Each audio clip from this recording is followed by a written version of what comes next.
Hello students. बेटा, हम लोगों ने अपनी पिछले क्लास में एंट्रोपी तक पढ़ लिया था और अब हम लोग बात करना चाहते हैं एंट्रोपी से आगे। दैट मीन्स अब हम लोग ये प्लान करना चाहते हैं कि अगर हम एंट्रोपी से कोई फैसला ना कर पाए, होता है कभी कभी कि एंट्रोपी से लिए गए फैसले कभी कभी काम नहीं करते। वजह क्या है? मैंने लास्ट टाइम भी बताया था कि किसी भी सिस्टम की एंट्रोपी अगर दी जाती है, सिस्टम की एंट्रोपी, तो इसके दम पर लिया गया फैसला कुछ हद तक गलत इसलिए हो सकता है क्योंकि इसमें एंट्रोपी ऑफ सराउंडिंग को हमने शामिल ही नहीं किया। मतलब कुल मिलाकर हमें तो चाहिए डेल्टा एस टोटल। अगर टोटल एंट्रोपी दी गई हो तो वो रिलेशन आपस में जोड़ना आसान होता है, उसका दिया गया जवाब भी सही होता है। लेकिन अगर सिर्फ सिस्टम की एंट्रोपी बताई जाए तो ऐसे में कुछ हद तक गलती होने का चांस रहता है। लेकिन अगर हम गिब्स फ्री एनर्जी पढ़ रहे हैं, इसका मतलब है कि डेल्टा जी standard minus T delta S total वाला रिलेशन काम करता है, क्योंकि डेल्टा जी में गिब्स फ्री एनर्जी में टोटल एंट्रोपी शामिल होती है। इस वजह से इसके गलत होने का चांस नहीं बनता। तो गिब्स फ्री एनर्जी से लिया गया फैसला, गिब्स मुक्त ऊर्जा से लिया गया फैसला सही रहता है। लेकिन सबसे पहली बात कि गिब्स मुक्त ऊर्जा होती क्या है, हमने पहले ये बता दिया हम पढ़ क्यों रहे इसको, क्योंकि हमारा डिसीजन प्रॉपर चाहिए, हमें फाइनल डिसीजन। लेकिन सवाल है ये होता क्या है, तो इसको ऐसे समझ लो, गिब्स मुक्त ऊर्जा delta G not delta H minus T delta S के बराबर होती है। लेकिन अब ये है तो है क्या? परिभाषा कहती है गिब्स मुक्त ऊर्जा वह अधिकतम ऊर्जा है, वह अधिकतम ऊर्जा है जिसका पूरी तरह से कार्य में परिवर्तन हुआ है। पूरी तरह से कार्य में परिवर्तन, दैट मीन्स डेल्टा जी को कहते हैं maximum work done, maximum work, अधिकतम कार्य करने की ऊर्जा। इसको एक रफ एग्जांपल से समझो कि मान लो किसी को आपने देखा, भाई जैसे आप खुद किसी रेस्टोरेंट में गए कुछ खाने के लिए, आपने खाना खाया, जो भी एक्सवाइजेड आपने ट्राई किया वहां पर, वो आपने देखा कि वो करीब 500 रुपए का आपका बिल होना चाहिए। ठीक, आपने 500 रुपीज पे किए, लेकिन जब आपने टोटल किया कि यार मैंने क्या क्या खाया, अपना टोटल अमाउंट चेक किया, तो आपका अमाउंट चेक करने पर आपको पता चल रहा है कि मेरा तो बन रहा था 480, 480 रुपीज। तो अगर मैंने इतने का ही खाना खाया है, इतना ही अमाउंट मैंने यूज किया है, तो क्या वो 20 रुपीज होटल वाले फ्रॉड कर रहे हैं? नहीं भाई, ये 20 रुपीज आपकी जेब से तो जा रहा है लेकिन सामने वाले को मिल नहीं रहा, क्योंकि ये टैक्स के रूप में उसमें से कट गया, ऐसा मान लो। दैट मीन्स आपने खर्च करे कितने? 500। एग्जैक्टली आपने इस्तेमाल कितना किया, सही तरह से कार्य में कितना खर्च हुआ? सिर्फ 480। तो 20 रुपीज क्या एक तरह का लॉस। मतलब कोई भी काम जब किया जाता है तो दी गई टोटल एनर्जी वर्क में कन्वर्ट तो नहीं होती, कुछ ना कुछ लॉस तो होता है। एंट्रोपी वो लॉस करवा के मानता है। तो आपको समझना पड़ेगा कि T delta S loss amount को रखा गया। ध्यान से देखो उसकी नीचे वाली लाइनों को। एंथैल्पी मतलब टोटल दी गई ऊर्जा, एंट्रोपी टी डेल्टा एस का जो गुणा है वो उस ऊर्जा को दर्शा रहा है जो कि नुकसान हुआ है हमारा, मतलब जो हमारे काम भी नहीं आया, सामने वाले के भी नहीं आया। तो ये कौन है? ये है वह अधिकतम ऊर्जा जो पूरी तरह से कार्य में परिवर्तित हुई। कोई भी कार्य जब किया जाता है तो दी गई सारी ऊर्जा कार्य में नहीं बदलती, कुछ न कुछ नुकसान होता ही है। इसका मतलब डेल्टा जी है अधिकतम कार्य की ऊर्जा, अधिकतम कार्य की ऊर्जा। एंथैल्पी हुई कुल दी गई ऊर्जा, टोटल गिवन, टोटल इनपुट। तो जब हम कहते हैं ना किसी से कि इनपुट हमने कितना डाला, कितनी दी ऊर्जा दी उसे, और उससे हमें आउटपुट क्या मिला, वहां से हमें रिटर्न में क्या मिला, इसी को कहते हैं दक्षता। आउटपुट बटे इनपुट, और अगर आप इनटू कर दें 100 तो यह प्रतिशत दक्षता, एफिशिएंसी। अब आउटपुट कौन है? कार्य, जो कि था डेल्टा जी। इनपुट क्या डाला था? बोले एंथैल्पी। तो ध्यान रहे कि केमिस्ट्री में आप दक्षता का फॉर्मूला ऐसा भी पाओगे, जहां पर गिब्स मुक्त ऊर्जा दी गई कुल ऊर्जा, एंथैल्पी, और कार्य में परिवर्तित डेल्टा जी। तो यहां से आपको समझना है कि डेल्टा जी कुल मिलाकर कार्य को ही कहते हैं, कुल कार्य की ऊर्जा। लेकिन दी गई ऊर्जा कौन होती है बेटा? एंथैल्पी। अब मन में यह भी आएगा कि यार हमने कहीं पे पढ़ा था एंट्रोपी जो होती है वो होती है डेल्टा एच बटे में टी, ऐसे। इसका मतलब टी डेल्टा एस खुद एंथैल्पी होता है, ऐसे कुछ। तो दिमाग में कंफ्यूजन बनेगा कि ये भी एंथैल्पी, ये भी एंथैल्पी। अगर ये दोनों एंथैल्पी ही हैं और अगर दोनों की वैल्यू बराबर है, इसका मतलब क्या होगा? इसका मतलब होगा कि अगर ये दोनों ऊर्जाएं आपस में बराबर हैं तो डेल्टा जी आ जाएगा 0, और 0 आने का मतलब कोई काम किया ही नहीं, कोई वर्क नहीं किया। तो दिमाग में अच्छे से रखो कि ये वाली एंथैल्पी इस वाली एंथैल्पी के बराबर हो भी सकती है और नहीं भी हो सकती, ठीक है।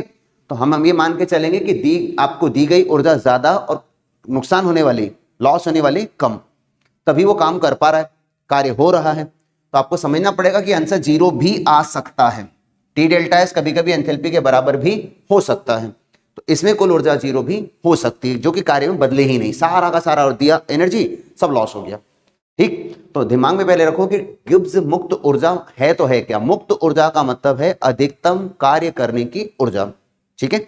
अब इसके एक या दो नहीं बेटा, बहुत सारे फार्मूले होते हैं, लेकिन सबसे जरूरी फार्मूला है जो हमें याद रखना है वो ये वाला। मैं इसके एक स्टेप आगे लेता हूं। देखो, मैं ये कहना चाहता हूं कि अगर delta G standard minus T delta S total के बराबर है, और अगर हम ये समझ चुके हैं कि एंट्रोपी की जगह गिब्स वाला फैसला ज्यादा अच्छा रहेगा, तो जरा इसकी कंडीशन लगा देते हैं कि अगर मैंने कहा कि डेल्टा एस ग्रेटर देन 0 मतलब पॉजिटिव, क्रिया को स्वतः स्पॉन्टेनियस मानता था, तो सोचो कि जब डेल्टा एस प्लस में होगा तो डेल्टा जी बेटा नेगेटिव आएगा ना, क्योंकि बाहर माइनस साइन है ये वाला। तो इन दोनों बातों का एक ही मतलब निकल रहा है, और वो दिखा रहा है कि इसको स्वतः क्रिया को, स्पॉन्टेनिटी को। लेकिन अगर मैं कहूं डेल्टा एस लेस देन 0 है, खुद ही नेगेटिव है, तो अगर ये नेगेटिव तो बाहर वाला माइनस डेल्टा जी को बना देता है ग्रेटर देन 0 मतलब पॉजिटिव, तो ये हो जाएगी अस्वतः, नॉन स्पॉन्टेनियस रिएक्शन। अगर डेल्टा एस टोटल जो है वो आपका 0 आता है तो डेल्टा जी भी 0 आता है, और इन केसेस में हो जाएगा इक्विलिब्रियम। इक्विलिब्रियम का मतलब क्या हो गया भाई? साम्यावस्था, ठीक है।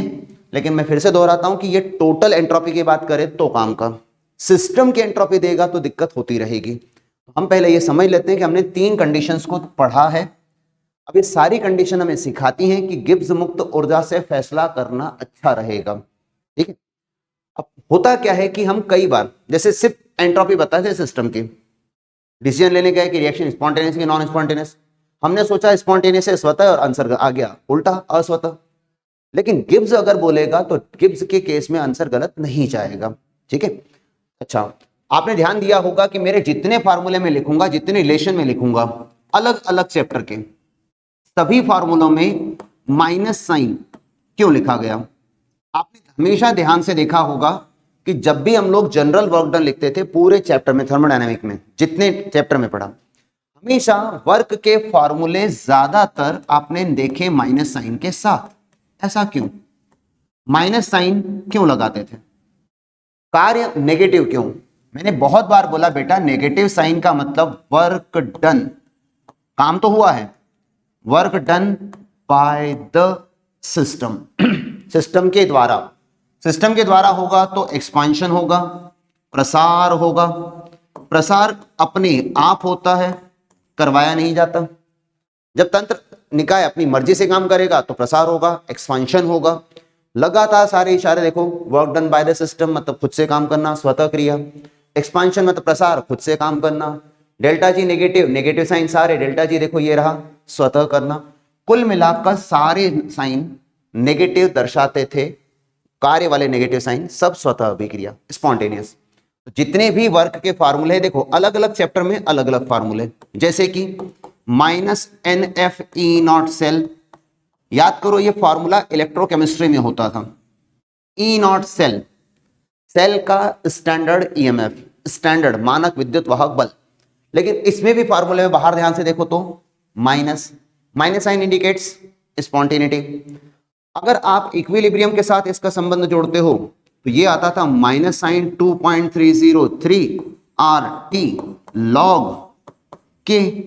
अब ये फार्मूला वंस अगेन केसी जो है, केसी केपी इक्विलिब्रियम कांस्टेंट, कि के क्या है बेटा, के है आपका केसी या केपी। तो के जो है उसमें साइन बाहर माइनस क्यों, once again negative sign work. तो आप ध्यान से देखो, आपका इक्विलिब्रियम चैप्टर का रिलेशन, इलेक्ट्रोकेमिस्ट्री का रिलेशन, थर्मोडायनेमिक का रिलेशन, जितने चैप्टर हम पढ़ रहे हैं सब आपस में कनेक्टेड हैं। एक लॉजिक भी गलत तो बाकी सारा गलत हो जाता है। मैं इसी चीज को जरा इंप्लीमेंट करने की कोशिश करता हूं। जैसे कि देखो, अगर मैंने कंडीशंस की बात करना स्टार्ट करी, मेरे दिमाग में कुछ फार्मूले फिट होने चाहिए। मैं यहां से लिखना शुरू करता हूं ताकि आपको दिखते रहे। Delta G equals to minus n F E naught cell. इसको देखते चलिए। अगर मैंने कहा मेरा ई नॉट सेल जो है वो नेगेटिव है, अगर ई नॉट सेल नेगेटिव है मतलब ये ई नॉट वाली वैल्यू नेगेटिव है, ठीक। तो बाहर भी माइनस है, माइनस और माइनस प्लस हो जाएगा। तो डेल्टा जी का जो वैल्यू है बेटा, डेल्टा जी का वैल्यू हो जाएगा पॉजिटिव, राइट। अगर पॉजिटिव है तो reaction will be non spontaneous, अस्वतः अभिक्रिया, है ना। अगर मैंने कहा मेरा ई नॉट सेल, अगर मेरा ई नॉट सेल पॉजिटिव है तो ऐसे हालात में डेल्टा जी जो है वो नेगेटिव आएगा। नेगेटिव आएगा मतलब स्वतः अभिक्रिया। आपको लग रहा होगा बीच में मैं जगह इतनी क्यों छोड़ रहा हूं, कुछ वजह है, प्लान करके चल रहा हूं। अगर मैंने कहा कि ई नॉट सेल ही खत्म हो गया, there is no E naught cell, तो भाई मेरा डेल्टा जी भी जीरो आ गया। ये था आपका इक्विलिब्रियम केस, है ना, साम्यावस्था। लेकिन समझाने का एक तरीका ये रहा, जो फार्मूला सामने है, किसी ने इसका दूसरा फार्मूला उठा लिया। कौन सा वाला, delta G standard minus 2.303 RT log, और यहां पर केसी या केपी। अब इस कंडीशन को अप्लाई किया कि अगर सपोज इस केसी की वैल्यू, अगर इस केसी की वैल्यू जो है वो 1 है, अगर केसी की वैल्यू 1 है तो पूरा जीरो हो जाएगा, क्योंकि log 1 जीरो होता था। ध्यान से देखो, इसी लाइन पे काम कर रहा है, इस वाली लाइन पर। तो अगर केसी की वैल्यू 1 है तो डेल्टा जी जीरो हो जाएगा। डेल्टा जी जीरो होने का रिजल्ट ई नॉट से भी एक रिलेशन होता था केसी का। आप किसी भी फार्मूले से इस आंसर को ढूंढ सकते हो, आंसर घूम फिर के वहीं आता है, 2.3 RT डिवाइड बाय NF और लॉग केसी। आप किसी भी फार्मूले से अपना डिसीजन बना सकते हो, घूम फिर कर कहानी वहीं पहुंचती है कि अगर केसी की वैल्यू 1 है तो ये भी log 1 जीरो, ई नॉट भी गया काम से। देखो ई नॉट गया, डेल्टा जी गया, केसी 1। अगर मैंने कहा कि सपोज मेरे केसी की वैल्यू, अगर केसी की वैल्यू 1 से बड़ी है, 1 से बड़ी है मतलब, 1 से बड़ी का मतलब जैसे सोचो कि मैंने कहा कि केसी की वैल्यू है यहां पर 10, 1 से बड़ा ही है, 2 3 4 5 6 7 8 जो भी। तो अगर केसी की वैल्यू 1 से बड़ी है तो ऐसे में log 10 पॉजिटिव आएगा, बाहर का माइनस कंटिन्यू रहेगा, मतलब डेल्टा जी माइनस में रहेगा। डेल्टा जी माइनस में रहेगा, ये चीज माइनस में तो ई नॉट प्लस में होगा। तो कुल मिलाकर ये वाली लाइन पूरी एक साथ जुड़ी हुई है इस तरह से स्वतः के साथ। तो केसी की वैल्यू को 1 क्यों रखना है, समझ में आया हो। तीसरा केस कि अगर मैंने कहा कि केसी की वैल्यू को मैं सपोज 1 की जगह 1/10 लेता, मतलब 10 की पावर -1। अगर मैं केसी की वैल्यू को 1 से छोटा लेता, ये 10 की पावर माइनस साइन है ना बेटा, यहां पर रखने पर पावर माइनस से इस माइनस को प्लस बना देती, अपने आप डेल्टा जी प्लस आ जाता। ई नॉट में अगर रखता यहां पर नेगेटिव पावर तो इसको प्लस बना देता, तो ई नॉट आता, आपके सारी कहानी आपस में जुड़ जाती सीधे सीधे, है ना। तो ये कुल मिलाकर इस प्रक्रिया को जोड़ रहा है आपस में। देखो कितने चैप्टर जुड़ गए, गिब्स फ्री एनर्जी, थर्मोडायनामिक का हिस्सा, केसी और ई नॉट सेल। आप इसी चीज को यहां से भी जोड़ सकते हो, कैसे उसको भी देखो, delta H minus T delta S से भी इसको आपस में रिलेट करना सीखो, ताकि सवाल ऑब्जेक्टिव यहां से ही संभाले जा सके। जैसे अगर किसी ने कह दिया कि भाई डेल्टा एच और टी डेल्टा एस आपस में बराबर हैं, अगर ये दोनों फंक्शन बराबर हैं तो मैंने अभी कुछ देर पहले कहा था इसमें डेल्टा जी क्या आ जाएगा बेटा, जीरो। एक रिलेशन, मतलब आप इस कहानी को कंटिन्यू कर गए। एक, अगर आपने कह दिया कि मेरा डेल्टा एच बड़ा है टी डेल्टा एस से, बड़ा है, तो अगर डेल्टा एच की वैल्यू बड़ी है, प्लस में है, वो भाई साहब छोटे हैं, माइनस में है तो आपका डेल्टा जी प्लस आने का चांस है। मैं एग्जैक्ट क्यों नहीं बोला, चांस क्यों बोला, कुछ सोच समझ के प्लान कर रहा हूं इसलिए। तीसरा केस ये भी हो सकता है कि अगर आपका डेल्टा एच छोटा है टी डेल्टा एस से, अगर इस वैल्यू से छोटा है, ये वैल्यू बड़ी और ये वैल्यू छोटी है, तो आपके डेल्टा जी के नेगेटिव आने का चांस है। अब ये चांस वाली बात बोलने के पीछे एक राज है छोटा सा, कि यहां पर मुझे अभी ये नहीं बताया गया है कि इनके एंथैल्पी के और एंट्रोपी के साइन हैं तो हैं क्या। ये तो सिर्फ जनरल प्लानिंग की गई है कि अगर ऐसा होता है तो साइन ये रहते हैं। मैं फिर से दोहराता हूं कि सेकंड लॉ ऑफ थर्मोडायनामिक जो है वो स्पॉन्टेनिटी पर, स्वतः और अस्वतः अभिक्रियाओं पर, उसमें साफ साफ कहा था हर प्राकृतिक अभिक्रिया स्वतः अभिक्रिया है। तो पूरे टाइम दिशा निर्देश पर काम करता है कि कौन सी डायरेक्शन सही है, कौन सी स्पॉन्टेनियस है, कौन सी नॉन स्पॉन्टेनियस है। ठीक है, इसीलिए इसको एक कदम आगे बढ़ा रहा हूं। अब जरा देखिएगा, पूरी कहानी ध्यान से समझिएगा। अगर हमें कहा जाए कि अभिक्रिया है एक्सोथर्मिक, अगर अभिक्रिया है एक्सोथर्मिक मतलब ऊष्माक्षेपी, जिसमें डेल्टा एच का साइन नेगेटिव कंपलसरी रहेगा, ऊर्जा बाहर ही जाएगी, अंदर आने से रही, तो ऐसे हालात में आपके दिमाग में ये फार्मूला अच्छी तरह फिट कर लो, delta H minus T delta S, ये वाला। ठीक है, इससे हमें क्या ऐसा खास करना है चलो दिखाते हैं कि जो बात मैं आपसे करना चाह रहा हूं उसमें कंडीशंस बहुत सारी हैं। क्या क्या कंडीशन है? सबसे पहली कंडीशन कि मुझे ये तो मालूम है कि मेरा एंथैल्पी नेगेटिव है, लेकिन एंट्रोपी के बारे में फिलहाल मुझे कोई जानकारी नहीं है, इसका साइन है तो है क्या। अगर 2 मिनट के लिए मैंने कह दिया कि कंडीशन लगा रहा हूं ना, इफ डेल्टा एस जो है वो पॉजिटिव आ रहा है, अगर डेल्टा एस पॉजिटिव है, देखो तो आपका डेल्टा जी जो बन रहा है वो है माइनस का साइन, डेल्टा एच जो कि कंपल्शन वहां लगी हुई है, यहां minus sign, T delta S जो कि इस प्लस की वजह से पूरा वैल्यू प्लस में रहेगा। अब ये भी नेगेटिव वो भी नेगेटिव, अब चाहे डेल्टा एच बड़ा हो चाहे टी डेल्टा एच बड़ा हो, कोई भी बड़ा हो, आंसर तो नेगेटिव ही आएगा। तो ऐसे हालात में आप डेल्टा जी को सिर्फ नेगेटिव ही पाओगे, रिएक्शन को पाओगे स्पॉन्टेनियस, हर हालत में स्वतः अभिक्रिया, स्वतः अभिक्रिया। ठीक है, तो एक बात का ख्याल रखना कि अगर क्वेश्चन में कहीं लिखा है कि आपका डेल्टा एच नेगेटिव है ना, और एंट्रोपी है पॉजिटिव, तो इस कंडीशन में बिना कुछ सोचे समझे सीधा जवाब दे सकते हैं कि स्पॉन्टेनियस ही होगी, कुछ और चांस नहीं बनता। लेकिन ये एक शर्त है, केवल सिर्फ एक शर्त है। अगर मैंने कहा इफ डेल्टा एस जो है वो नेगेटिव है, इस बात को समझो, अगर नेगेटिव है तो ऐसे में डेल्टा जी, भाई माइनस में डेल्टा एच लेना तो मेरी मजबूरी है क्योंकि शर्त यहां रखी हुई है माइनस की, बाहर साइन माइनस का, टी माइनस साइन डेल्टा का। अब मैं फंस गया, कैसे? क्योंकि ये वाला माइनस इस बाहर वाले माइनस को प्लस बना देता है, तो कुल मिलाकर मेरा डेल्टा जी जो है वो आ गया माइनस का डेल्टा एच और प्लस का टी डेल्टा एस, ऐसे कुछ। अब इसमें हो ये रहा है कि मैं तय नहीं कर पा रहा हूं कि आंसर मेरा नेगेटिव आएगा कि पॉजिटिव आएगा, क्योंकि अब यहां से 2 रास्ते खुल गए हैं अलग अलग। क्या क्या? कि अगर मैंने कहा कि डेल्टा एच का वैल्यू टी डेल्टा एस की वैल्यू से बड़ा आया, मतलब डेल्टा एच का वैल्यू टी डेल्टा एस वाले से बड़ा आया, तो मेरा डेल्टा जी का वैल्यू नेगेटिव ही आएगा, चाहे कुछ कर लो, मतलब क्रिया स्वतः ही रहने वाली है, कुछ और नहीं चांस बनता। लेकिन अगर मैंने गलती से कह दिया कि मेरा delta H T delta S से छोटा है, तो अब प्लस वाला हिस्सा बड़ा है। अगर प्लस वाला हिस्सा बड़ा है तो डेल्टा जी के पॉजिटिव आने का चांस बन जाएगा और क्रिया हो जाएगी अस्वतः।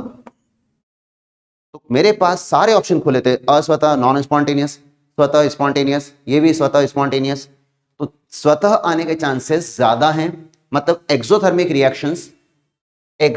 रिएक्शंस स्पॉन्टेनियस होने के चांसेस काफी ज्यादा हैं, लेकिन 100% नहीं है, क्योंकि कुछ ये पॉसिबिलिटी ये भी है।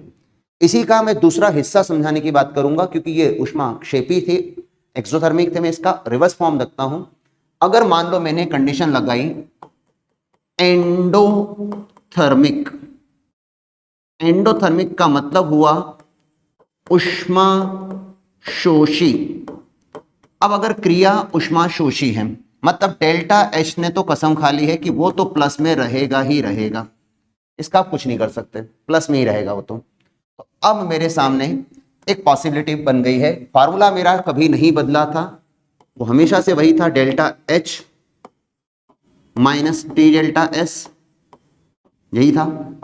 लेकिन इसके अंदर की कंडीशन बदल रही है, कंडीशन बदल रही है। क्या है? चलो कंडीशन नंबर 1 रखते कि यदि इफ डेल्टा एस, अगर डेल्टा एस नेगेटिव है, क्वेश्चन में दिया हुआ है, अगर डेल्टा एस नेगेटिव है और डेल्टा एच प्लस में है, तो आपका फॉर्मूला बन रहा है delta G equals two plus sine delta H का माइनस साइन फार्मूले का टी और माइनस साइन जो कंडीशन में यहां लिखा है, ऐसा कुछ। मतलब कुल मिलाकर मेरा फार्मूला बना delta G equals to delta H और बीच में आ गया प्लस साइन, माइनस और माइनस टी डेल्टा एस। अब क्या ही फर्क पड़ता है कि बड़ा कौन है, कोई भी बड़ा हो, दोनों में से कोई भी वैल्यू बड़ी हो, डेल्टा जी तो हर हालत में पॉजिटिव आएगा ही आएगा। मतलब reaction will be non spontaneous, हर हालत में नॉन स्पॉन्टेनियस रहने वाली है, स्वतः रहने वाली है ना। तो अगर कोई कहता है कि एंडोथर्मिक रिएक्शन है और एंट्रोपी नेगेटिव, तो आप ब्लाइंडली कह सकते हो कि वो रिएक्शन नॉन स्पॉन्टेनियस होगी। लेकिन यहां भी तो दूसरा हिस्सा है कि अगर क्वेश्चन में ही लिखा है कि एंट्रोपी जो है वो पॉजिटिव आ रही है, अब इसके प्लस आने पर, माइनस होने पर तो एक ही रास्ता था, प्लस होने पर दो रास्ते बन सकते हैं। Delta G equals two plus sine delta H का माइनस साइन यहां पर टी और प्लस साइन डेल्टा एस का।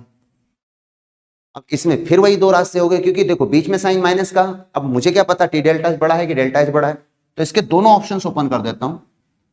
अगर कंडीशन कहती है कि डेल्टा एच का वैल्यू टी डेल्टा एस के मल्टीपल से बड़ा आ रहा है, मतलब first value is bigger than second one, then delta G होगा बेटा positive, reaction will be non spontaneous. अगर नॉन स्पॉन्टेनियस है मतलब अस्वतः है, तो ज्यादा चांसेस अस्वतः होने के हैं। पहले वाला भी था, अभी वाला भी है, लेकिन एक पॉसिबिलिटी ये भी है कि डेल्टा एच छोटा आ जाए टी डेल्टा एस वैल्यू से, तो ऐसे में डेल्टा जी की वैल्यू नेगेटिव आके रहेगी, और अगर negative I that means reaction will be spontaneous, स्वतः अभिक्रिया। तो मेरा काम था आपके सामने ये सारी पॉसिबिलिटीज को रखना कि क्या क्या होने के चांसेस हैं। अगर कोई कहता है कि अधिकतम ऊष्माशोषी एंडोथर्मिक रिएक्शंस, अधिकतर ऊष्माशोषी अभिक्रियाएं अस्वतः नॉन स्पॉन्टेनियस होती है, तो ये कुछ हद तक सही कह रहा है। लेकिन अधिकतर की जगह उसने कह दिया सभी ऊष्माशोषी अभिक्रियाएं स्वतः होती, तो कुछ गलत है, क्योंकि ये वर्ड बीच में आ रहा है। तो ज्यादा बेहतर ये होगा कि हमें उनके साइन बताए जाएं, क्वेश्चन को कंडीशन के साथ चलाना। एक पॉसिबिलिटी में सबसे पहले बोल चुका था कि अगर डेल्टा एच और टी डेल्टा एच बराबर हो, तो फिर कोई भी रिएक्शन हो, कोई भी कंडीशन हो, आंसर तो जीरो आएगा ही आएगा, राइट। हाँ बेटो, मैं आपसे ये एक स्टेप बस थोड़ा सा आगे और ये बोलने की कोशिश कर रहा हूं कि देखो, मैं ये बात बार बार कह रहा हूं कि delta G is equals to delta H minus T delta S में कहीं भी अगर ये कहा जा रहा है कि दोनों फंक्शन बराबर हैं, तो फिर क्या फर्क पड़ता है कि दोनों में से किसका साइन क्या है, प्लस है कि माइनस है या जो भी है ना। तो हमें इस बात का विशेष ध्यान रखना पड़ेगा कि जब दोनों टर्म्स बराबर बताए जाते हैं तो हम साइन का स्पेसिफिक एक ध्यान रखेंगे बस, कि अगर दोनों सेम साइन हैं, जैसे डेल्टा एच भी माइनस और टी डेल्टा एच का वैल्यू भी माइनस, अगर दोनों साइन अपने कैसे आ गए सेम साइन, तो हर हालत में वैल्यू उसी साइन के साथ आगे बढ़ेगी। आगे बढ़ेगी मतलब कि अगर मेरा डेल्टा एच भी पॉजिटिव आ रहा है, ठीक है, और टी डेल्टा एच की वैल्यू और बाहर के साइन के साथ पॉजिटिव आ रही है, तो दोनों इक्वल होने पर ऐड हो जाएंगे। अगर डेल्टा एच का साइन नेगेटिव है और टी डेल्टा एच का बाहर वाले साइन के साथ नेगेटिव आ रहा है, तो दोनों वैल्यू ऐड हो जाएंगी। लेकिन अगर कुछ ऐसा नहीं लिखा है, कोई साइन वाइन कुछ नहीं मेंशन है, सिर्फ सिंपल कहा गया है कि डेल्टा एच और टी डेल्टा एस बराबर है, तो सीधा सीधा दिमाग लगाना, डेल्टा जी 0 है, बात खत्म। ठीक है। या फिर क्वेश्चंस में कई बार ऐसा कहा जाता है कि रिएक्शन एट इक्विलिब्रियम, अगर कोई रिएक्शन इक्विलिब्रियम पर है, अगर कोई अभिक्रिया साम्य पर है, तो सीधे सीधे कहना कि delta G is equal to 0, और इसलिए 0 बराबर delta H minus T delta S, ये वैल्यू इधर आ गई, तो T delta S is equal to delta H, और इसी से आप लोग टेम्परेचर या एंट्रोपी ढूंढ सकते हो जो क्वेश्चन में पूछी जाती है। बट एक बात का विशेष ख्याल रखना कि एंथैल्पी में बहुत बार बोल चुका हूं पहले भी कि बेटा एंथैल्पी किलो जूल पर मोल में दी जाती है और एंट्रोपी जूल पर मोल में दी जाती है, इसलिए एरर मत आने देना। अगर एंथैल्पी दी है, एंट्रोपी दी है, तो सीधे डिवाइड करने से पहले किलो जूल को पहले जूल बना लेना 1000 का मल्टीप्लाई करके, वरना आंसर भी गलत जाएगा। ठीक, इतनी सब बताने के पीछे एक सस्पेंस ये था भाई कि आप जब पढ़ने जाते हैं third law of thermodynamic, second law से जब थर्ड लॉ पे जाते हैं, तो थर्ड लॉ ऑफ थर्मोडायनामिक सिर्फ एक स्टेटमेंट ही तो रह जाता है फिर, क्योंकि उसकी एप्लीकेशन सारी हम पहले देख चुके होते हैं एंट्रोपी और गिब्स में। तो थर्ड लॉ सिर्फ एक स्टेटमेंट है और वो ये कहने की कोशिश करता है कि किसी परफेक्ट क्रिस्टलाइन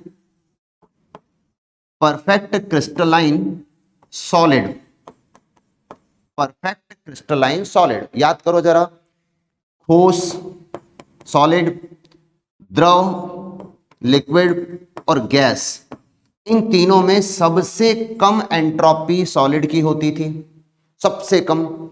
सॉलिड के भी दो फॉर्म होते थे, एक होता था अमॉर्फस मतलब अक्रिस्टलीय, दूसरा होता था क्रिस्टलाइन, है ना, क्रिस्टलीय।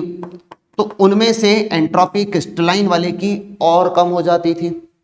तो सबसे कम एंट्रोपी क्रिस्टल सॉलिड की, जो मैंने लिखा है परफेक्ट क्रिस्टल सॉलिड, लेकिन साथ साथ मैं पहुंच गया एब्सोल्यूट 0 टेम्परेचर पर, मतलब 0 केल्विन पर। 0 केल्विन बोले तो -273 डिग्री सेल्सियस।